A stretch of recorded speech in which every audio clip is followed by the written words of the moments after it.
temptation. I courted a girl beyond compare, and I loved her with admiration. At length in time she became my wife. It was not for beauty but for riches, and oftentimes it caused a strife to see which one would wear the breeches. Well, Paddy Kane, it is me name, me height it is 5'11". My wife is nearly not so big, she only measures 4'7". The hedges round I have cut down, I've left them bare of rods and switches. Her hide with blows I have left blue, but still she swears she'll wear me breeches. I am a tailor to me trade, and cutting out well I am quite handy. But all the money that I make, she leaves it out on tea and brandy. Now sometimes I do shout and bawl, there's nothing going but rogues and witches. Her head goes off into the wall, but still she swears she'll wear me breeches.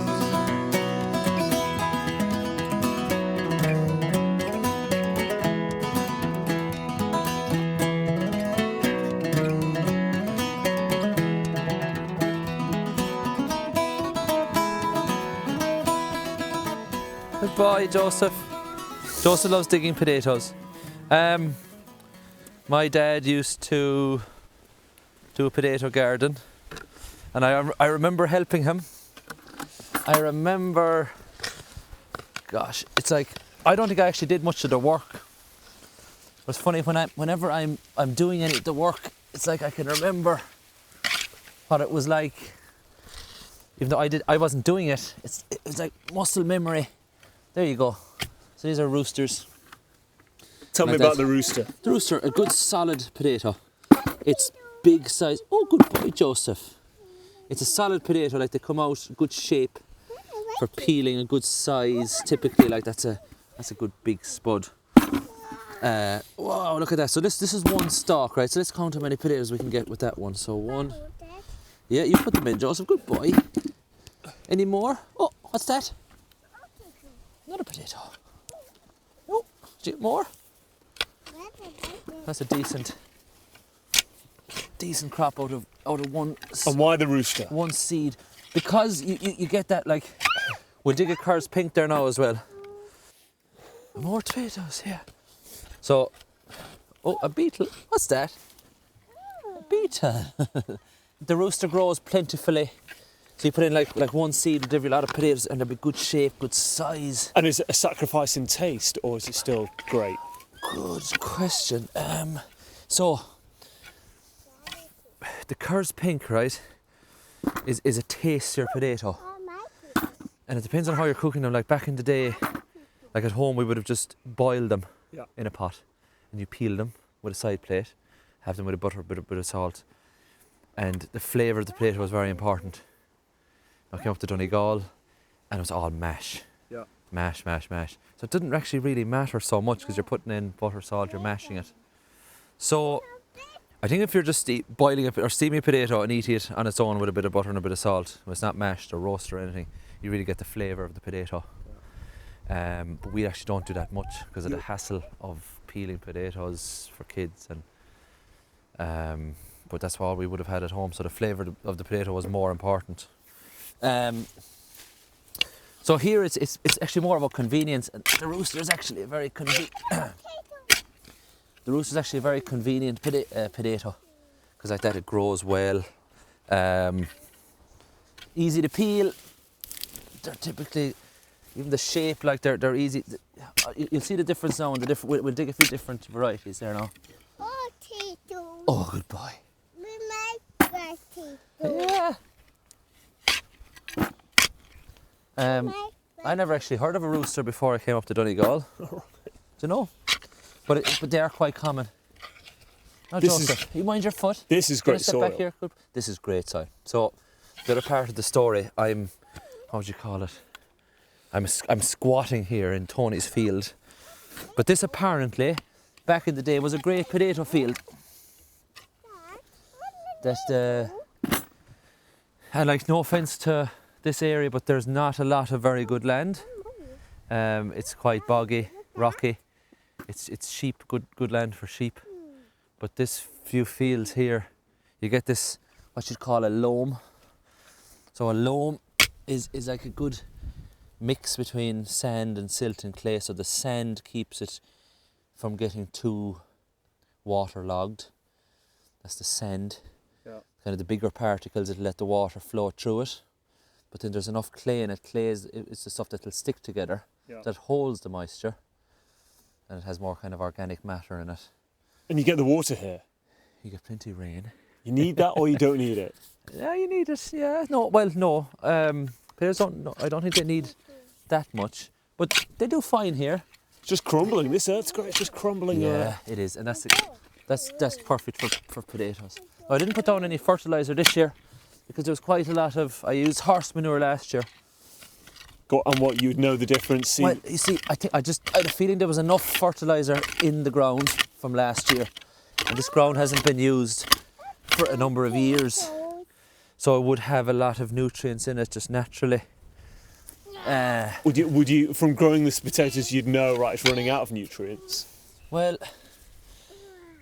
like, I planted here as well last year, but I just had a feeling, and I put down some artificial fertilizer last year as well. I just had a feeling there was going to be enough.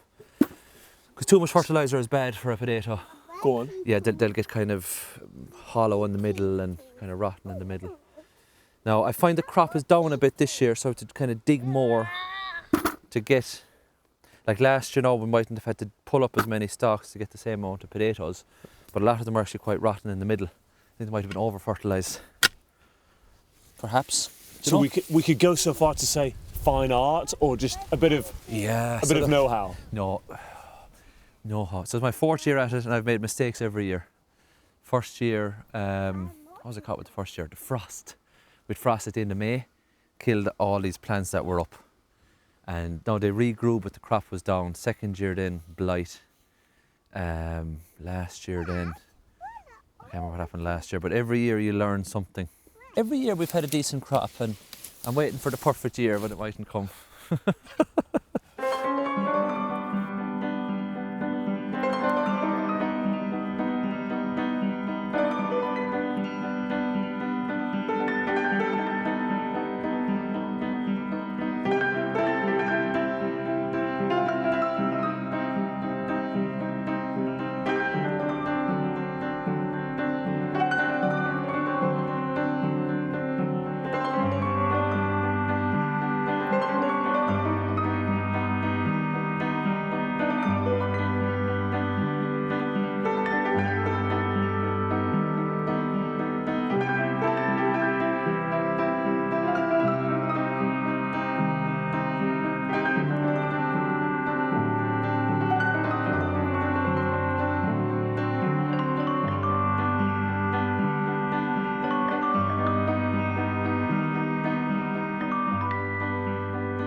I love picture of Anna, it's so cute. Isn't it? It's really lovely. We're definitely the generation of whether it's an achievement or not, they're going to, all the celebrations, all the milestones. Your makeup looks gorgeous. I feel a bit like we're on our first date. There's horrible things going to happen where we're just going to go. Now we've nothing left to talk about. Connell in there is like his daddy, like the little slopey eyes and things. That theory you have though about eldest child, the more I think about it, I'm like, it's the eldest child. Yeah. The more I think about it, I'm like, yeah, the eldest child doesn't nearly always look most like the dad. It's so calming. It is lovely. He is. Is that a real Cork accent? It's very gentle. No, it can be in the city. It can be very harder. Loud. Yeah. They're very soft-spoken. Country. And he's also North Cork. So, you wouldn't say it's almost Kerry, but it is almost Kerry. No, it's really gentle. What do they call them in Dublin? They call them... Joseph's family all are just very relaxed and soft-spoken. And I think it's even the people in the local area, I still admire the Lenihan accent out of all of them. Like, so I love their accent. Yeah, but it's just, they're just very calm. There's a great story Because that picture is the one. That's the, that is the one. I thought when Joseph aren't very intentional people, we tend to land on our feet. It was the one thing we were like, we're going to have Divine Mercy right in the throne in the middle. Picture? No. we picked like something almost in the style of Our Lady and Oh, I Jesus love in that. it. Yeah, the study. And it was beautiful. It was gold, and I loved the look of it. We're like, yeah, that's great. We're gonna order it. It was big money, and then Joseph just sent out this wonderful priest, Father Philip Kemi. You could ask him about anything. He's just got a really good informed opinion about everything. Send him. He goes, no, definitely not. Jesus, far too feminine. He looks like a girl. Nope, that won't cut it. No. Original Divine Mercy, nothing else. We're like, okay, perhaps. And like that ended up then cost us like 80 euro or so. It is amazing because even though I do love Our Lady, I do love Jesus, if I am praying, that is different. That is just different to any other image of Jesus, the Divine Mercy image of Jesus. And that original There's something one. in it. And the original one. Yeah. Because because how did the other one come? The other ones are about? lovely, but if Yeah. you're praying, that is the one where you feel, you know, you do. And also the height of it. Yeah. Did you think about that? I know it's obviously big and things, but I went around a talk and the priest was saying to me that it's actually meant to be like where Jesus is on the cross, that height. Oh, no, I because hadn't. he's looking down. Again, it's just And so actually, you just like, even if you've got the image, you just hold it up because he's looking down. But, you know, Because it was a Catholic mother's thing. All the things maybe your husbands have done. Imagine looking at them with that sort of mercy. When they've not done all the things you wanted to do, and that's the gaze. Yeah. He's looking at you and all the things you've done. I'll try and I thought, perfect that one. that is so... It is lovely. There are a lot of places along the roadside in Donegal where they would put the original image of the Divine Mercy on the roadside, and it's like, geez, I trust in you. You're driving past. I'm like, yeah, it's great. But it has an instant impact. I did have this vision that I wanted like a cathedral style vaulted ceiling, because I wanted a room that no matter how full it was, it wouldn't feel claustrophobic. Now, it's got a great kind of acoustics that doesn't always suit having large masses of people in it, but it does have that thing where it does feel like a sacred space sometimes. It is like, also the heart of our home is also a place where I love to pray most. My kitchen is actually a lovely place to pray from. It's the best vantage point when you're doing the dishes and doing everything else, that you're looking right down at Jesus. And then the Bible, we just had this idea that Jesus should be enthroned into the heart of the home, that he'd be the hearth, you know, and and that actually came to fruition, and everything else just kind of fell into place, really. Yeah. And I think that's just maybe Joseph's nature. I think he's just one of those people that lands on his feet and doesn't stress or worry too much about things, but like God looks after him, and you know. And when we moved in, we didn't make a lot of decisions, but we liked everything that was there. All of a sudden, like, oh, I actually like this. This actually works. We're kind of surprised, but yeah. So, Thanks be to God. anyway, Right, let's say Hail Mary. Yeah. In the name of the Father, Son, and Holy Spirit. Amen. Thank you for joining us. I'm Maria, and we are here in the Lenihan home in Donegal in Ireland, in the tippity-top corner of Ireland, which is more northern than Northern Ireland in places. And we're here with Treise. Treise is married to Joseph. They've got 5 gorgeous, very pretty little Irish children. And Connor's 7. That's right. Baba's about 8 months. Yeah, and everyone in between. Few in between. Some girls, some boys. Yeah. A nice little mix. Yeah. And the kids, we come here. The Lennons have very kindly hosted us. We came and got here really late on Sunday night. Monday morning, Feast of Our Lady of Knock. We woke up, was getting ready, doing things, whatever. You know, you're sort of like unpacking or sorting out or finding your bearings. And then maybe I saw the boys at about 1 o'clock in the afternoon. they just got on with it. Yeah. They just got on with it. The girls sort of I saw and things, but they were just getting on with it. It's so lovely, isn't it? Coming to all the family. They're just going off and playing and having a great little time. You can kind of hope for it, and then you actually see it come to reality, and they all paired off so nicely. It was lovely. So really nice. Lovely. Oh, it makes me very, very happy. And then we could just gas away, make the dinner, clear up, do all those things. It's been a social holiday for me, because I don't think I have been able to chat to another woman for as long, with no interruptions. Kids are all just being entertained constantly. They're not looking for much. Lovely. Yeah. Brilliant. I agree. Their tanks are full, our tanks are full. It's like, it's great. The love tanks. People love that. In this episode, we will be dropping as many terms and referencing as many things as possible to see how much we can push people's buttons. How many times Peter's going to... So, Treise, you were brought up on this very land, pretty much. After you were born in London, Yeah, no, Bradford, yeah. So Bradford, yeah, of course, Bradford. So in England. my mother was born and raised in Donegal. My dad's parents were both from Donegal, but he was raised in Bradford. So my grandparents had emigrated, and he always had a dream, and my mother both had a dream of raising a large Catholic family. They were both teachers. They taught in Bradford for many years. My dad taught at the school he attended, and he just loved his job. But he just had this dream of raising his kids and in Ireland, and that's where he went on his holidays, and he just loved it. And so they, just after I was born, I was about 3 months old, and they drove up this little long lane, and it wasn't in a parish that they had their eye on, but they drove up this little long lane, and I don't think they realised at the time it is really holy land. There's St. Rian, her well is here, the ruins of her church is here. Like, it's just a really beautiful holy place. Her grave. But they drove up and they just got this really strong sense. They actually were praying to St. Treise, and they had just this beautiful smell of roses as they came up the lane, and they were like, okay, wasn't what we're looking for, where we were looking for it, but we have some really strong sense that this is where we're meant to lay down our lay roots and to grow our family. And so after me came 4 others. So I'm one of 7. And did they buy? And when they did as well, did they just see land? Did they build the house, or did they have a bit of they owned something? very little of the land really around the house when we grew up. But did they find the house, or did they just find the land? No, the house was there. Yes. Yeah, it was overgrown, but the house was fairly newly built, and the family were moving out of it. And yeah, they were just so drawn to it. Yeah. And again, like, it wasn't necessarily their plan for where they wanted to. But now you look back and you think, wow, like, this was just a lovely place to grow up. So yeah, it was the height of the recession in Ireland. They had left 2 full-time jobs.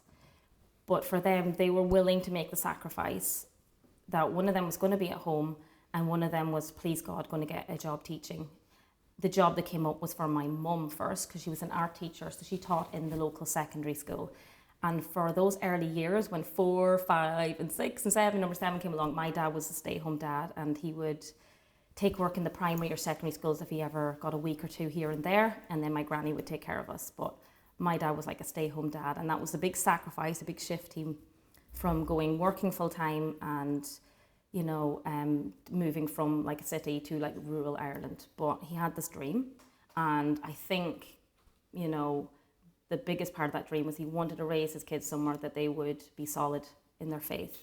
And I do think there is something about being raised in a special place. It has felt like a special place to us growing up, Holy Land. And I think it's a very Irish thing. We're very attached to the land, attached to our home place. But it was embedded in us as children, you know, going down to a holy well, you know, you're on your adventures. You were immersed in this real historic spiritual place, and so I do think that had, you know, a part to play definitely in nurturing us in our faith. So we were very blessed to be raised in a Catholic home. I would say that we were, like many of the Irish families, we probably became more and more lapsed. We were going to Mass every Sunday, but the knowledge, the understanding, and the love of the faith was not there really as the years progressed. I think then my dad went into full-time work when I was 12, and life was just busier. And family life in Ireland changed drastically. We went from being, you know, one of many large families in the school to suddenly being, you know, in our 20s particularly, the only family, or at times one of the few families that were still attending Mass. So there has been such a drastic change in Irish culture and the practice of faith in those later years. So for us, I think, what were the ingredients? Because I'm really, really blessed. Out of the 7 of us, I'm happy to say all 7 of us have managed to maintain throughout our lives a strong faith in God and a love of our Catholic faith. So what is the amount of years between the top and the bottom? What's the range? Yeah, 9 years only. So the eldest is 9 years older than the youngest, So we're all quite close together. Yeah. And we still are all very together, close. same like local schools and things like that. There'd be like 5 of us at school together at the same time. And again, our local national school that we attended would have numbers around the 25 to 30 mark. For the whole school? Yeah. So you would often have a thing, you were going to school and you could have 2 siblings in the small classroom with you, because 4 classes were in the one classroom, 2 teacher school. And that's quite common in the rural parts of Donegal and rural parts of Ireland, where you might have just 2 teachers in a rural school. And it's like that now for your children? Yeah, so I mean, it's something I never foresaw. I never really had this strong desire myself that I was going to, you know, settle near home. But that is where we have wound up. We've built a home in the last, about 3 years ago, we built this home. To be honest, my father had bought a little bit of land when it came up for sale over time. He bought land around the house because we just love where we are. And I didn't actually know we owned this plot. So for many years, myself and my husband, we were looking at houses in Cork. That's where we started out. So my husband's a Cork man. And and we never saw ourselves ending up here. And I would say from a discernment point of view, at no point when we were building this house did we ever feel like, this is what we want to do. We want to build and we want to be at our home place and this is where we need to be. And it wasn't until we were actually living in the house that we realized, God had this in store. He blocked. For many, many years we were looking and so many things were blocked and we never really dreamed as big as where we have actually ended up. And I think that really has been the story of my life. Yeah. Like sometimes I'm apologetic about really how blessed I am, how blessed my life is.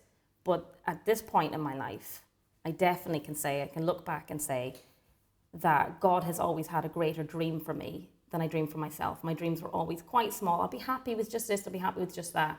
And then something even greater comes along. I've never had a number on how many children that I would have.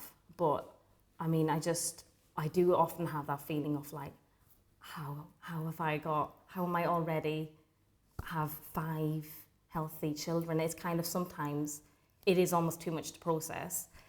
Sometimes it's actually even hard to accept blessings, isn't it? Like as hard as it is to accept a cross, sometimes it's actually hard to accept a blessing because you know so many people. Humbling. It is humbling. It is humbling because you can have done so much wrong and yet God is still, you know, and sometimes you just have to give glory back to God by receiving it and being grateful for it. Yeah. And that's where I'm at right now.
So is there any other families around near you Yes. with bigger families? Yeah, I think we've kind of ended up in a place where really we can't actually think of somebody within the locality that has 5 children. Definitely not in this generation. It was a sort of thing when we had our 4th child, there was like 1 or 2 in the parish and we're like, okay, they've got 4 children, they got 4 children. But I definitely felt at this time, going to the 5th, it definitely was a bit more of a step. I think now if I wanted to meet somebody that really was open to having a large family or as many as God sent them, I would have to be very intentional about it. I would have to hear about that person and contact that person and meet up with that person. But my experience would be quite uncommon now in Ireland for there to be larger than 3 or 4 in a family. So yeah, You're I think probably a couple ahead of us in England. In England, it's more like when I was expecting the 3rd, even then, people were like, going from the 2 to 3, like, whoa. Whoa. And there's a lot of chat about going from 2 to 3. Will I do it? Or will I be the crazy family? You know, as in not, you know, not just, I'm just saying the whole sort of secular society. It's like this big thing. It is. Are you just going to have like the normal 1 child or 2 children? Or are you going to be the absolutely crazy people and have 3? Yes. And that's it. Yes. Like, you wouldn't think of 4. No. And when you get to 4, it's just like you're written off. You're written off. Yeah, so you're just totally that's interesting. I felt that was it this time, so maybe that's it. My mother would have experienced that, actually, at 3, and even at that time in Bradford, she was like, she would have had me, and then she was like, okay, I think Ireland's going to be a safer place to blend in for now. And thank God she did. I often think, like, what you know, would they have chosen? You know, what would life have been like if they had stayed there? I don't know. And I think, like, back then, like, that's a really hard terrain that our parents had to trudge through, like the desert for the Jews. You know, it was like, there was. I just think social media's, for all its failings, has also got this connection of people coming together. You just know, like, even having a channel, reaching out to people on Instagram, all those really inspiring families out there. I mean, you can be kind of feel a bit rubbish about your life as well, watching these things. But you should just be inspired, I really think. And if you're not inspired, then just come off it. But there are so many families out there. You think, I'm not the only one. Even though I'm in my own little bubble here in this town, they are out there. You know, there's a bit of me that, like a chameleon, I just feel safe if I'm just blending in and not drawing any attention to myself, good or bad. And that's my, you know, that's where I'm comfortable. And I can't do that here. But like you said, it does take the edge off it, where you can actually, you know, connect with people now more through social media. And like you said, you can't visualize. You're going into a way of life that you haven't maybe grown up seeing enough of it around you, and you don't see it enough maybe among your peers. But at least on social media, you can feed into that. You find encouragement in what you're doing. Because otherwise, if you feel like you're at the top of, I think, if you feel like you're, I was having a chat with Peter recently, just thinking, we're expecting the 7th baby, and we're so grateful. But actually, in the big scale of things, that's just kind of like a medium-sized family, really. But if you feel like you're just like doing the crazy thing all the time, you're just like always like, whoa, can we do it? But like, if you see people that are having, you know, 12 children, 14 children, 10 children, 9 children, and just at least open to it. And I know it's not a numbers thing, but at least it when God wants to give you babies and they're coming, and it is, you know, a lot of babies coming or whatever, children, lovely children. It is a thing of like management and managing the children and, you know, all the things.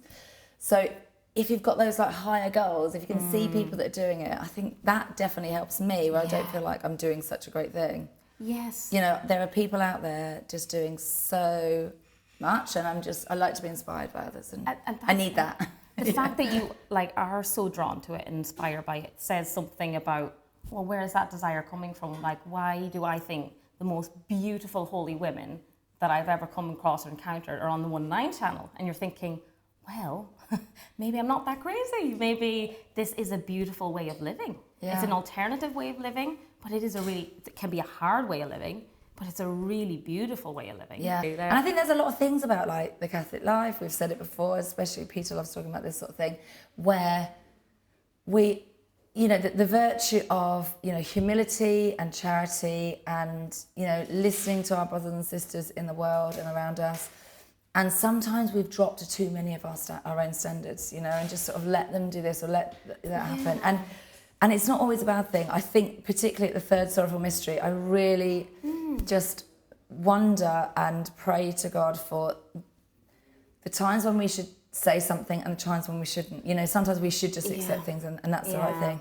But I think there are a lot of things that we let go that we shouldn't have let go. And one of the things is, you know, being open to new life, and that's such a shame. I just think seeing the children all playing together on this little holiday we're having together is like, I think for the secular world, like if they saw the joy, that's one of the things I think, like contraception slipped in, and it's really stolen so much from the Catholic identity. And, you know, ultimately you out here feeling any amount of isolation, you know, that in many ways has been robbed from.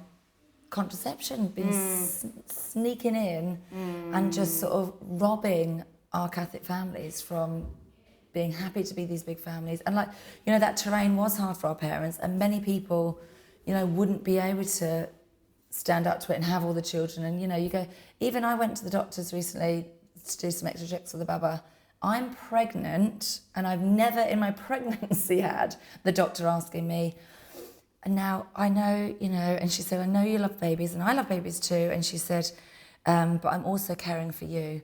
And I just want to know whether you've thought about contraception after having a baby. I was just like, jeepers, I've not had this so early on. Yeah. And so I said, no, I was so shocked to hear it. Yeah. And it, oh, you know, go easy on yourself, or don't be too hard on yourself, or whatever. I just think people have fallen to that, and we have lost such a richness. Yeah.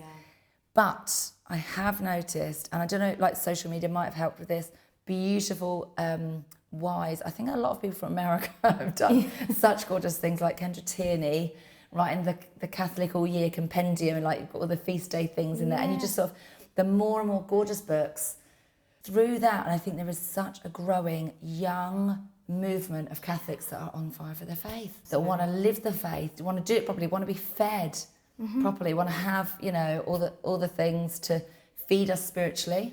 But I think, yeah, have it, like being open to new life, and even when you're in that more isolated situation, you've at least got your mum and dad's family and legacy behind you, your siblings. Yes, but that will just get thinner and thinner if we don't keep, you know, populating and just being willing to have children. If God wants to send them to us, and we will humbly, gratefully receive them. Exactly. And it is, you know, it is counter logic. Like every time I'm expecting, and it's a time where I'm like, actually, it'd be great if it was like just a couple of months from now, or maybe push out a year and I was in better shape. There's always a reason where you're like, yeah, it wouldn't be my timing. And then, like, the baby comes, and then your house is flooded with some kind of grace. You know, like this time with Lola, it was just overnight. It was like she brought such a joy, such a calm, and it didn't make sense that everything could be easier going to 5 children. That's what I needed. A week before Christmas. I needed to have a Lola. Yeah, a week before Christmas. A week before Christmas, welcoming the 5th baby into the family. And some people just think that just sounds like, oh. In fact, a lot of people around, well, the Christmas is one of those sort of like plugins they'll go to. They're like, oh, you're a bit crazy. But Christmas must be amazing. It is. I'd be a spoiler by nature. And I just remember my first 1 or 2 kids just doing whatever I could to spoil them, make them happy, give them these wonderful experiences. And like, you might do these things like bring them to theme parks and, you know, go big at Christmas and whatever. And it just doesn't come close to a sibling coming into the house. Like, honestly, the greatest joy you will ever experience is like introducing a child to their sibling, and just, like you said earlier, the bonds they have. Like, I still, like my 6 siblings, like, they're just everything. Like, you just don't get friends that touch siblings. Like, it's just another level, and you have that many siblings. It's, you know, you can only really grow so many relationships in your inner circle. Like, it's really is such a class thing where your entire inner circle is siblings, because you just got loads of them. And I just think for like our little boy Conal, when he prayed so hard for a brother, and then to have a brother, you're just like, oh, thank you. And it shouldn't matter, but it's just when, you know, you can see how grateful they are to God for your life, for your, you know, and you think like, actually, the best thing I've done as a mum is just bring more babies into the world, or allow more babies to come into the world. Just be submissive to God's plan. That's, you know, and all the effort and money and time in the world will not bring the same amount of joy as, like, seeing this week, you know, facilitating them to make really good friends in the faith. And I just think there's such a richness. Because I know there's only so much I can do, really. I have these however many years to kind of like form them in the faith and get them prepared to be different, because they will be seen to be different, you know, in the next 5 to 10 years. You'll be very different if you're a practicing Catholic in Ireland. You can do all that, but I know the one thing that's really going to help them to persevere in the faith is support. So they need to have siblings that are going to support them, and they're going to need to have good friends in the faith. They're going to need to have a grandparent's influence. So I think it's just, as a mum, you also have to like realize you have such a massive role in the humility and realizing You really need to pray for your kids to, meet good spouses in the future. You really need to pray that your kids make good friends. We have a So- guest. Cabbage Patch Kid. Oh my gosh. Oh, You have a sleeve. Nice. Oh, got her hair in all its glory. Hi. You have a sleeve. Toesies. Do you want to have a cuddle? If somebody had said to me when I was a teenager, I talked about dreams and what did I hope for. I always dreamed of marrying a really, really good man. Marriage was always important to me, and I've always loved, I'm very blessed, I've always had a great love of babies and children. I worked in youth ministry for a few years, 4 or 5 years before I had children. And the only way I can put it is I left the dream job to be a stay-home mum.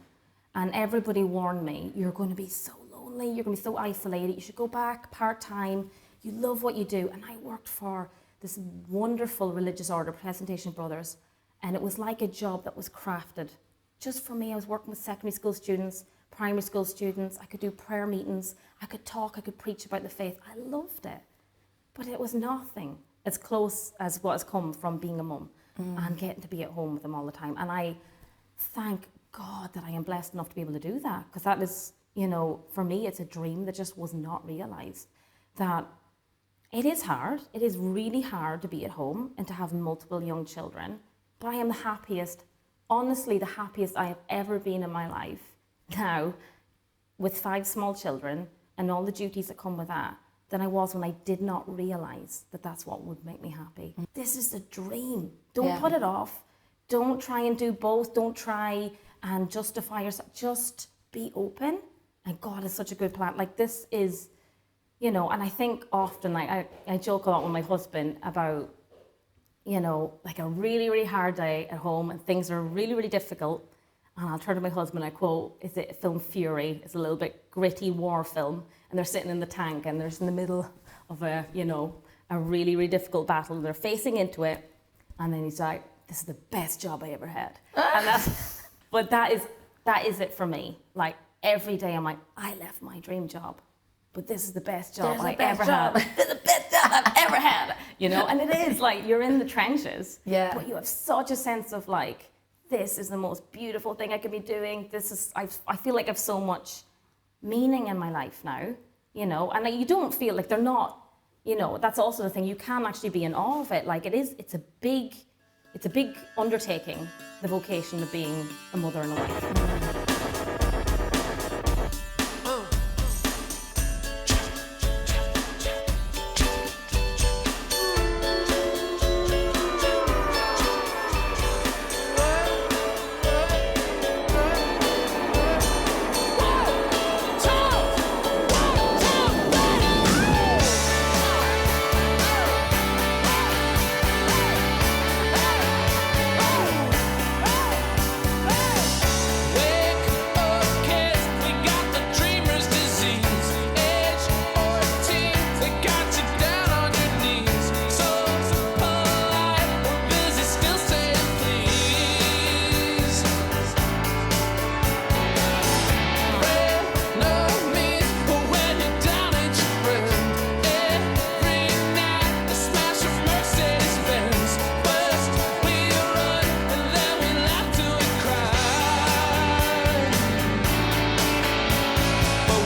My main reason for doing it is that I'm in the office a lot of the time, and it's a great excuse to get out. Oh wow, look at that beauty.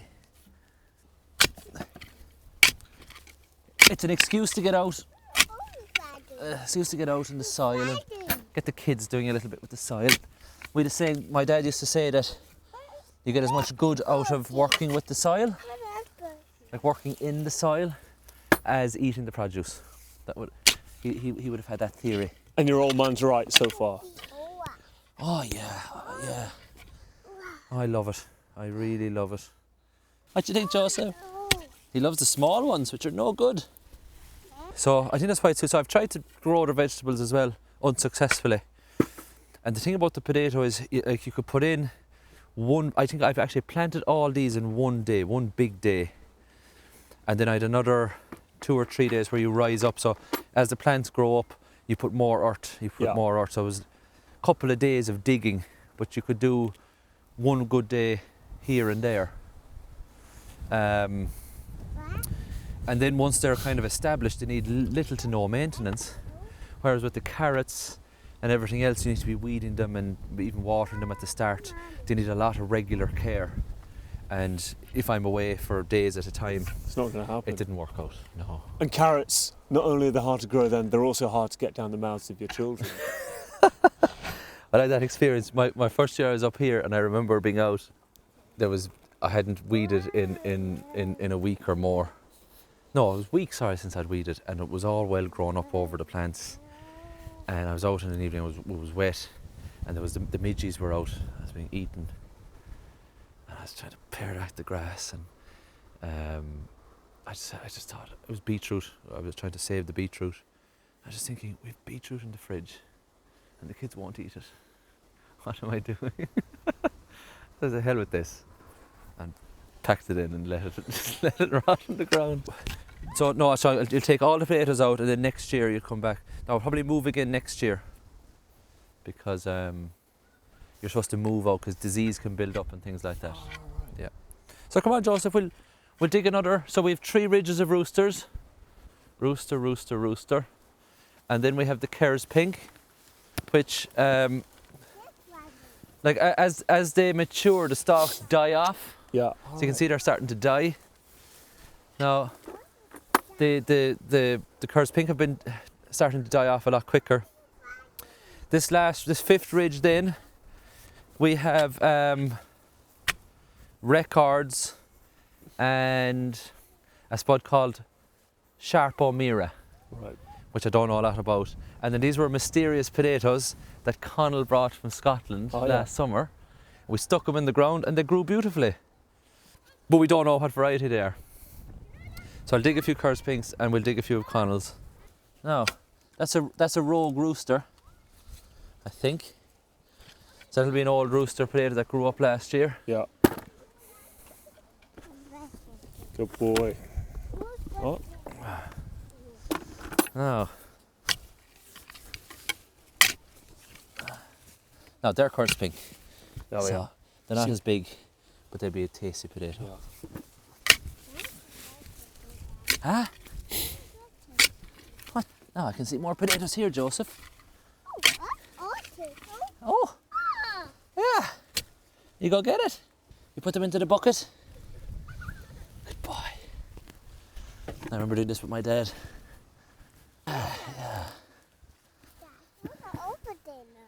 Yeah, these are for dinner, Joseph. And now we'll try let's see what's here, actually. These are okay. Do rabbits or anything eat potato? No, not really. That deer, there's a fallow deer around, and last year she ate some of the plants, but she did no damage, really. But I think the kids were worried I was going to... She's not going in the oven yet, the deer. No, they were worried that... Would Daddy be forgiven if he ever shot the deer? No, definitely not. The deer is more important than the potatoes. It's rolling. Wow. Big potato? Yeah, so good crop here. Oh. So, yeah, wow. They're ideal for chips, you know? Yeah. You can cut them long, like good long chips. but we don't know what breed they are. But they're... And so apart from time and effort, the kind of fertilisers, not a huge expense. Yeah. Do you find it's Low cost, yeah. you're not necessarily doing it to save money, but does it save money? I suppose so, yeah. It would save a bit. A couple of €100 maybe in the year. But the real motivation is... My motivation is, I would say, for me to have an excuse to get outside and work with the land, and for the children to also kind of get stuck in, learn how to plant vegetables, see things grow. They all actually get stuck in, and they love to see, like there'll be a day now, maybe in September, we'll dig all these up and all the kids will be out helping, and they love harvest time. There's usually one of them with me while I'm planting, and it was great. Now this year, she was in the mood for it, and she was out, so... And did your wife roll her eyes? Joe's out again? Oh. No comment. No, it's difficult, you know yourself. Yeah. It's a couple of days really away, Sure. and no, she doesn't roll her eyes. She's very good, and she wouldn't be passive aggressive either. I just kind of know sometimes. You know, yeah, sure. That she's under pressure. But I think, no, on the round, I think she does. I won't say she loves the garden, but I think she gets it. Yeah. And it's the best way to put it. What is it, Dad? Oh, what do you think of these? We hit a few mother loads in Connell's patch. Now we better get them chopped and washed and into chips. If a man loves the world, the love of the Father's not in him. For all that's in the world, lust of the flesh, lust of the eyes, pride of life, it's not of the Father, it's of the world. World's desires pass away.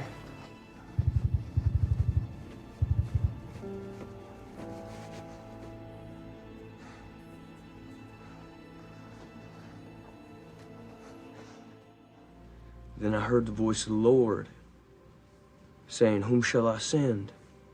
And who will go for us?"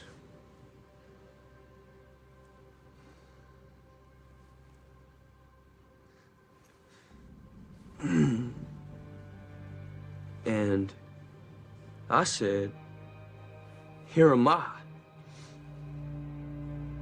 Send me."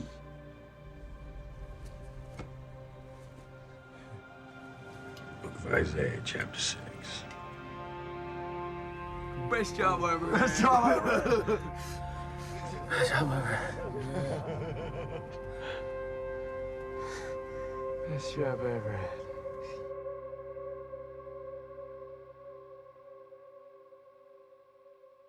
But that's reality. And I just think more people need to, like, sometimes I'm quite apologetic about how happy my life is. But honestly, I just wish more people had said to me throughout the way, it's going to be great. The more kids you have, the better it gets. It's just like, it's crazy and it's beautiful at the same time. And, you know, the channel has been wonderful for that in the last year or two. I've just listened to the other mothers and it's just so clear. I mean, the medium is the message. You can listen to them justify it, but you just looking, getting that little insight in the homes, you're like, that's what I want my home to be look like. You take the faith out of it and you look at all of those homes, you think, that is a beautiful home. There's something about that home and I want my home to look like it. And I just think, even if you did not believe in God, if you followed all the teachings of the Catholic faith, and you know, if you could give yourself an A+ chance of having a really happy marriage, a really happy family. I think, and I often reference that. Yeah. You know, I just think that is it. Yeah, I think this, but I think you just summed it up beautifully, that like even the secular world are missing out on this. Like the big lie of contraception and what it has stolen so much from our society and from our world and our communities. And the families, like, you know, even like you say, even if you don't have a faith, even just living like, even saving yourself to marriage. then the marriage is like more solid, and then obviously we were so incredibly helpful to have a sacramental marriage. Yes. But then even that, even just that you know your spouse is not interested in other people, he's not going to go and cheat on you, you know, there's more chance of that. There's at least massive more chance of it. Massive more chance. You know, just look at the statistics, and then having the children and having a bigger family. You know, this. I met her mum the other day at the park. She had 5 children, and she wasn't religious at all, and it's so rare. Yeah, so rare. It is, I was just like, wow, 5 children. She said, yeah. This one, the 5th one, she said it wasn't really a plan, but we just love her, and we're so glad she came. And just think, there we go. Yeah. You know, my husband is that 7th pregnancy when his mother was sick. She was older, and like, oh my goodness, like himself and his brother came on like a 10-year gap. There was 5, 10-year gap, and then Dinny and Joseph, my husband, and I can't imagine that family. But I just wouldn't have my spouse, my wonderful spouse that like I feel like was sent to me from God, you know. And then he's there being a father to all these children, and just what a massive legacy, even.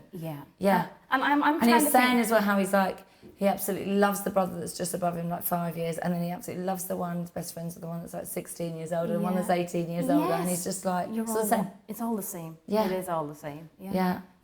And like it's also the thing, it's a generational thing, like where, you know, Joseph's lost both his parents to cancer, but like particularly with his father, he had a short illness. Himself and his siblings all cared for him at home at that time, and it was beautiful to watch them, you know, all minister to him. But I mean, it's just something that you couldn't do again very easily with 1 or 2 children.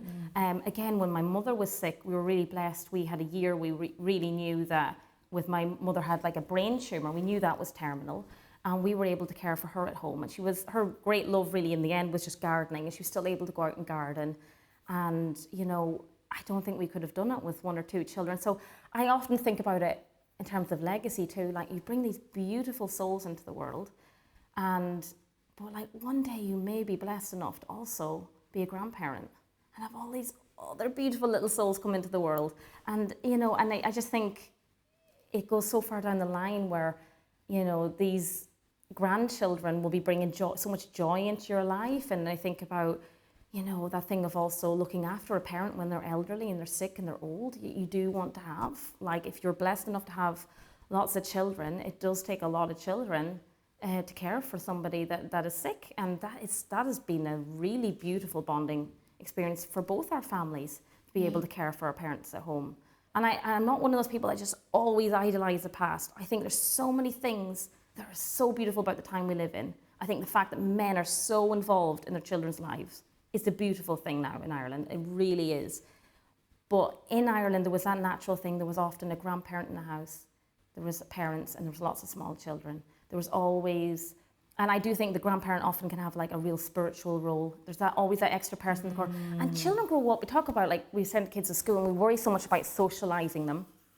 There's a natural socialisation with having an elderly person in the house or a sick person in the house, and then having lots of small children and older siblings looking after young siblings. They learn such life skills, really, really, that will help them throughout their lives. And they have an ability to think long term and to really see elderly people and sick people, you know, and have that perspective throughout their life. But I mean, you could just take the faith point of it completely out. And if you were to sit there and think, okay, these are the things that are really going to make people happy. And that's what God has done in the church. These are the things that are really going to make people happy and get them to heaven. It just all makes sense. Child, if I had her now on my 6th, I'm like, yeah, I'm having the 7th. Because that is the chaos and beauty wrapped up into one. Well done! Flissy, what did you find? You fucking come. And the Sudocrem. Flissy. I'm going to come out of the clouds. You've got some Sudocrem. Perfect. Yeah, you're going to put it in the hair. Did you open it? That one. That one? Oh. She's got such a funny face. Are you ready? Ah. Ah. Yeah.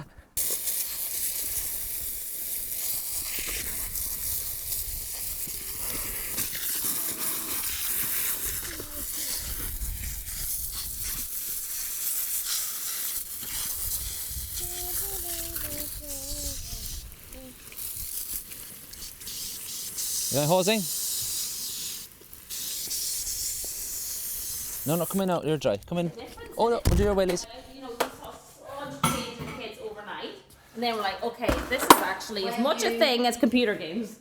When you stop what? When we cut out TV, we saw that, like, yeah, the children were a lot less needy, they were finding things to do, and yeah, not as quick to tantrums, lot more.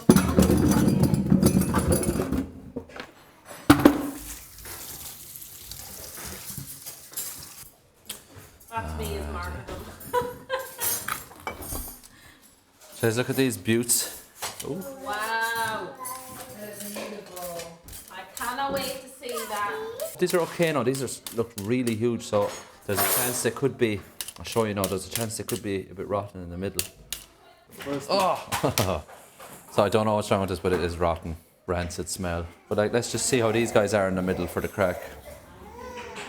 I've had this before with big potatoes, and someone told me before that it was because of too much nitrogen, too much fertilizer. I think it was nitrogen, he said. I don't know if that's true or not. But I wouldn't be too worried when you see a few like that. Cut them out, and last year we had a lot with kind of black spots in them. We haven't found any with black spots in them this year so far, which is great. But this now wouldn't bother me. I'd still feel like this is a nice healthy crop, you know. The smaller ones in all should be, like that's still a good sized potato. It's more normal sized. And that's what you want to see, you know. You just kind of have a feel, like kind of a good feeling this year that look, they're most of them are going to be good. And even at this rate, this actually isn't rot. Do you know? It's not actually rot. It's like a cavity that's formed. So we just cut that out. Like, it's not rot. It's not rancid. There's no smell. You could actually not cut it out, cut it and fry it. But I do cut them out.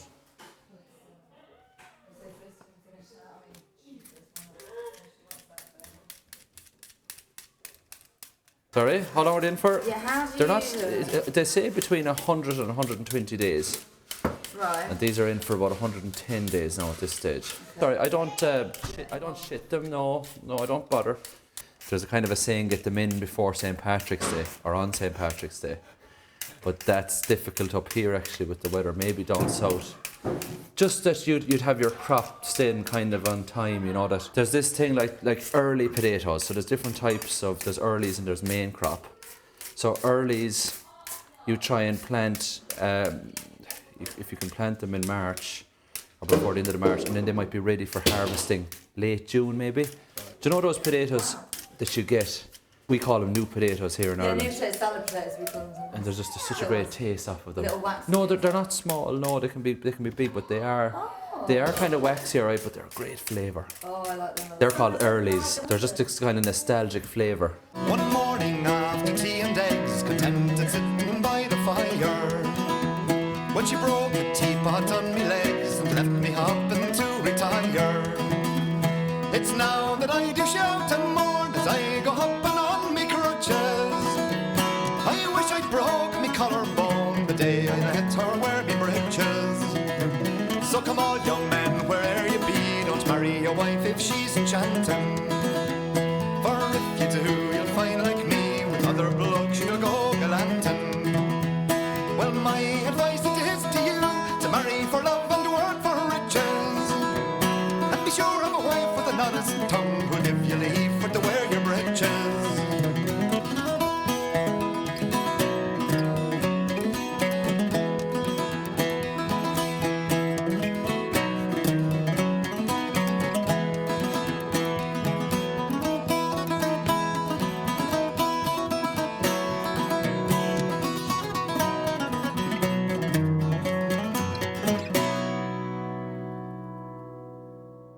calm. You Definitely sometimes not. peak. No, I'm calm. I'm like patient for like 3 hours, and I go too far with the patient. Too far, and taking then too much. They're going to sleep with like the worst version of mum. You're like, oh, what was it all for?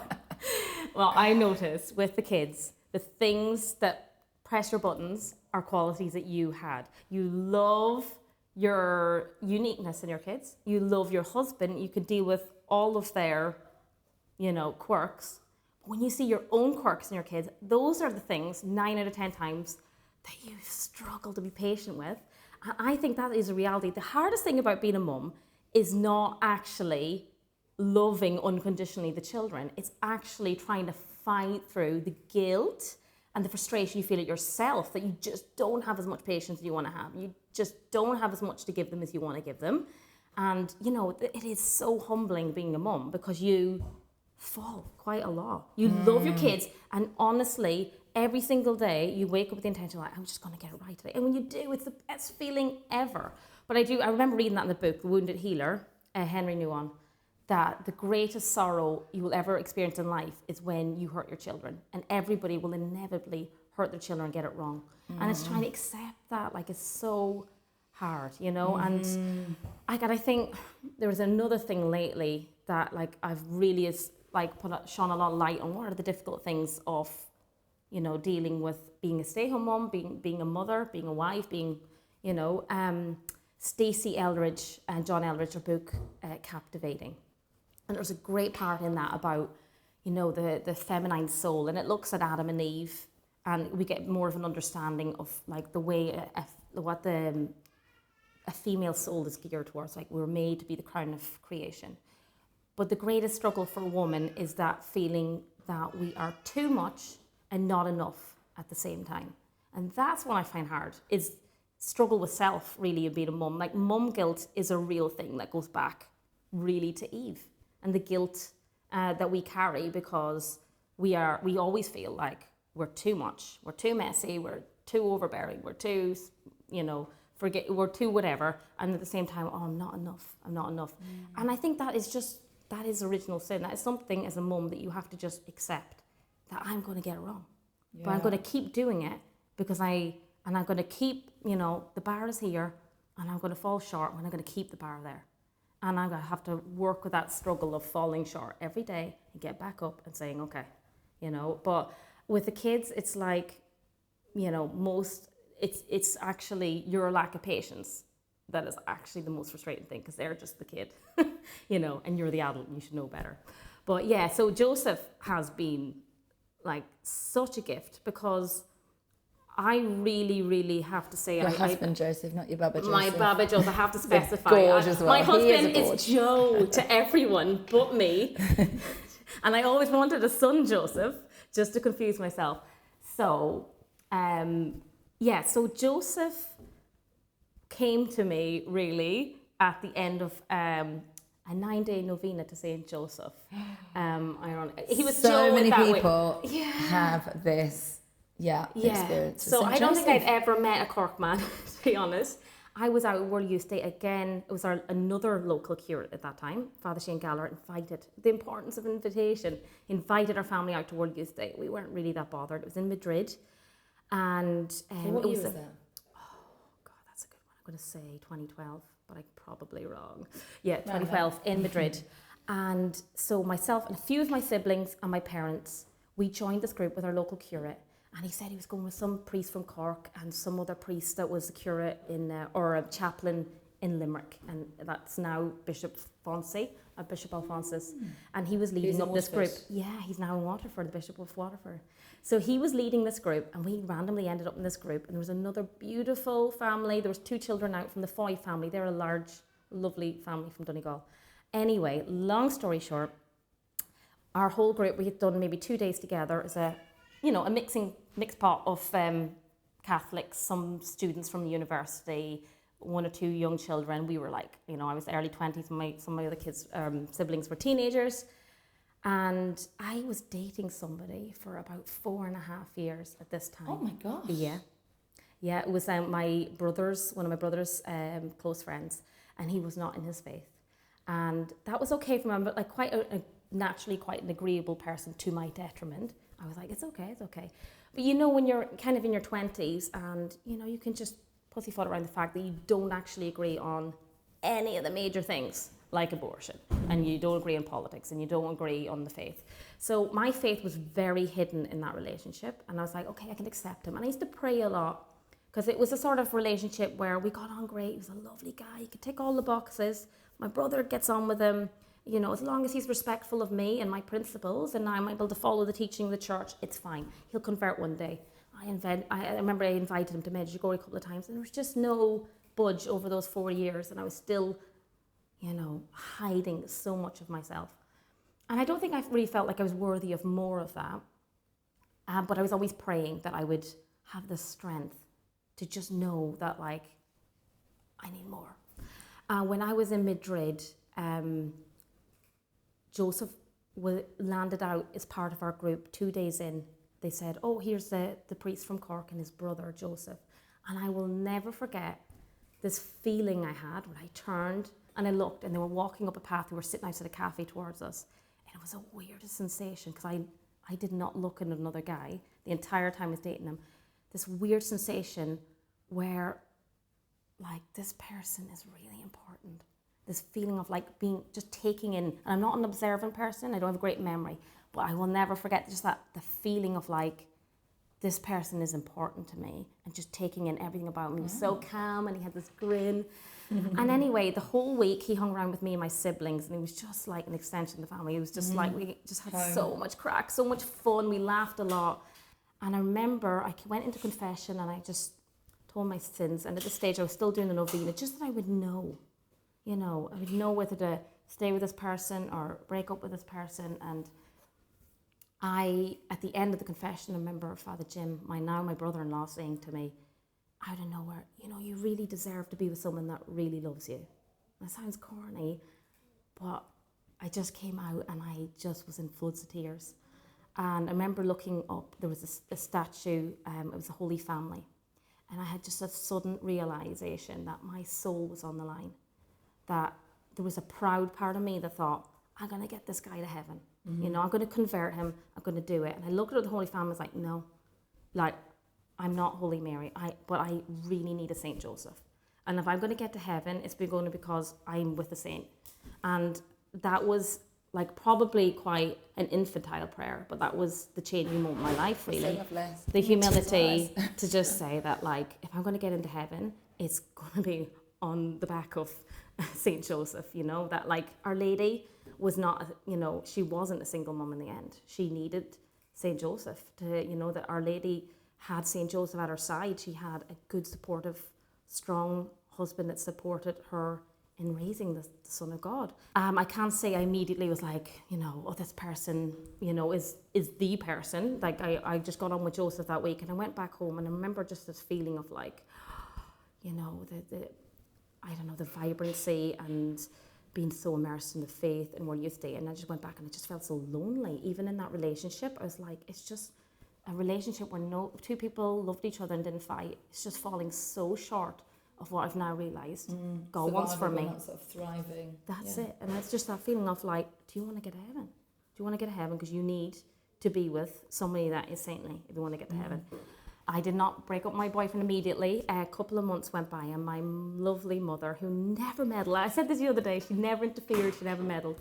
And she said, I was working in Leeds as a lay chaplain at the time, just after World Youth Day. And she rang me, and she's like, you need to come home this weekend because Joseph, here he is, speak of the devil. Joseph and Father Jim were coming to visit after World Youth Day, and she wanted me home. I was kind of hoping that the way I felt about him, when I felt very strongly about him, when we were in Madrid, I was hoping that that was just me being caught up in a foreign country, and the crack is great and everything else. And then he was in my own home place, and he was so validating of things. Like, he really saw me as in, like, oh, you're so great with children, and this is such a beautiful place. And maybe there were all things that I did. I just felt like, you know, if somebody's going to really love you, they have to see you as somebody with a soul, and they have to see the soul is the most beautiful part of you. And that is what I felt for the first time when I met Joseph, where it was, he could see the potential of what God wanted in me when he met me. Hello. It was like all the unrealised dreams. There was also, again, that lovely family, the Foys I mentioned. They were also in my home place, and Joseph and his brother, and it just became so apparent to me that day. Is like I still felt the same way, and I was like so drawn to him, and I was like, I really want to be with somebody that loves me as I am, and my faith is the best part of me. It's not the thing I want to be hidden. I want it to be grown. I want somebody to support it. I want somebody who's even going to push it. And within 24 hours, myself and my boyfriend at the time broke up. And a couple of weeks later, my now husband, who hadn't contacted me really, had felt strongly towards me after Midra, but I was taken, so he was kind of respectful, didn't pursue it. We then had a mutual friend, and he pushed Joseph, said, you should just send her an email. And he sent me an email, and after 1 or 2 emails, I was like, oh, I'm kind of single. And then we met up at Youth 2000, and the rest is history. And I think I embarrassed myself. I think like the first time we met up, I was like running over to my baby brother, and he's like, I'm going to marry him. I know it. Yeah, and I do, like, I just thank God so much for my husband, because I just don't know where I'd be. And it's just that realization of, like, you know, I do often think I just wouldn't have a chance of getting to heaven if it wasn't for my husband. Like, you know, we often say it, and I really admire people that hold on to their faith in a strong way when they're in a relationship or they're married to somebody that's not in the faith. I wasn't strong enough, and I certainly was not going to get there. Regardless of what's out there, they are number one, and if they are reinforcing the values you want. Treise, thanks so much. And just to add, a final point on that as well is, yes, your spouse for you, but also then this gorgeous big sibling family that you've had, how the in-laws then come in and then extend that gorgeous joy and siblinghood, and you know, your brothers and sisters have got another brother in your husband, and you receiving the other husbands and wives of the family as your new sisters and new brothers-in-law. I just think, that's all part of that big family thing, that joy that it's not even just all the children that come, it's like the in-laws that even come into the family and just add that other like depth or calmness or humour or absolutely whatever the anecdote to the madness of every house. Treise, thanks a million. We have loved chatting with you, spending the week with you. What a treat. Oh, it's been lovely, Maria. I would love to come back. Took us a while to get here, but we'd love to come back. So we'd love thanks so much, Treise. Thanks for watching, listening. Do send on, you know, messages if you've got thoughts or questions or anything. Treise might take off her social media ban and just do a little check. You'll feel really, really blessed then. God bless you. Keep us in your prayers. I'd like to thank you all for coming. We leave you with a little song called The Parting Glass.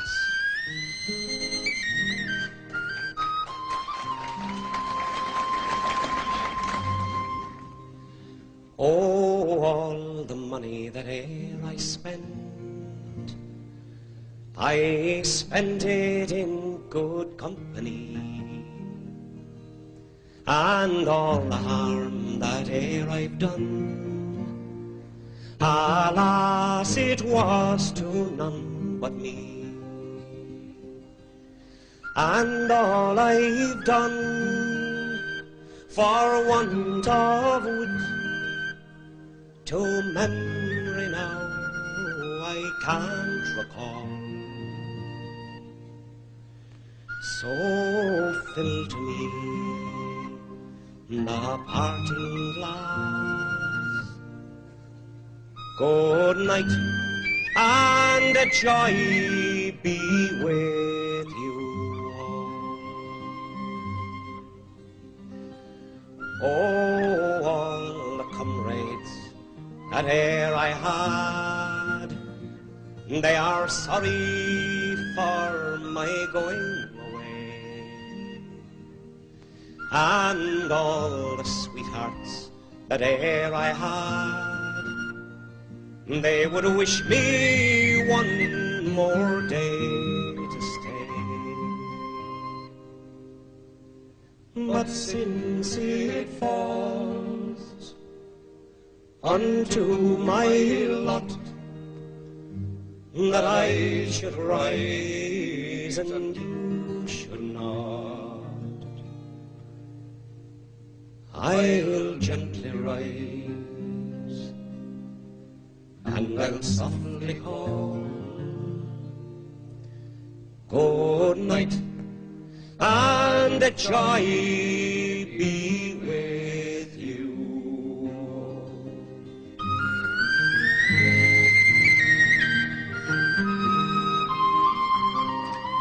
Good night. God bless. Safe home.